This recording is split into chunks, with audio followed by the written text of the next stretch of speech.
you heard this news? Well, I'm deeply saddened at the news of the passing of David Trimble, and I want to extend my deepest sympathies to his wife Daphne and to his children, because reflecting on his role, he was an extremely courageous politician who played a crucial role in the architecture of the Good Friday Agreement and in negotiating for peace. And I recall former Taoiseach Bertie Ahern, who you had on the programme earlier, saying to us as ministers at the time around the cabinet table, when people were getting somewhat impatient waiting for the decision of David and the Ulster Unionist Party to engage and to sign off on the peace process, the former Taoiseach pointed out how all of his predecessors who had compromised lost out fairly heavily. In other words, pointing out the huge risks that David Trimble was prepared to take and took in the cause of peace. And sometimes, from our perspective, we can underestimate those risks and the great courage that he displayed in going with the peace process. And I think he was courageous, but he also managed to build up trust with Bertie Ahern in particular, trust with Seamus Mallon.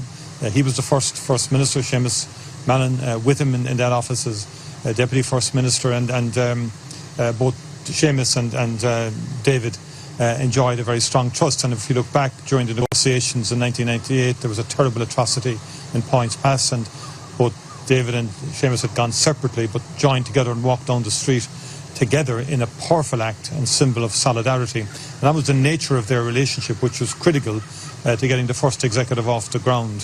So he had that capacity to develop a relationship of trust with people like Bertie Ahern, Seamus Mallon and John Hume, with whom he won the Nobel Peace Prize. So that sort of courage, that capacity to build trust and a genuine commitment to peace, I think will be his legacy as a very, very significant leader on the island of Ireland, and particularly in Northern Ireland, as a proud representative of unionism. Nonetheless, he had that pragmatism and that bigger picture to see the way to peace and to negotiate it with others. And you've spoken about his role in persuading not just his own party, but the unionist population in accepting the Good Friday Agreement.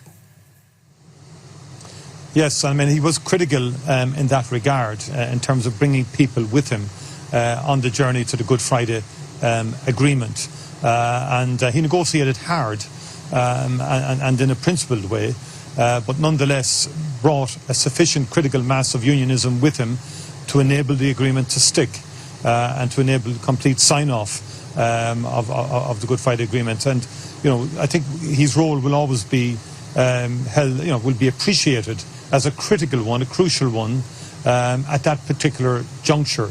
And he built up a series of relationships and applied his pragmatism then to enable agreements to be made. And I think that will always be a very rich legacy that he has left behind with others in terms of the peace process, but also in terms of the political agreement around the Good Friday Agreement, the North-South dimension, the Executive and Assembly itself, as well as the British-Irish dimension. And he was very, very conscious of the three strands to that agreement being central, really, to proper relationships on the island and to peace. We'll have to leave it there. Thank you very much.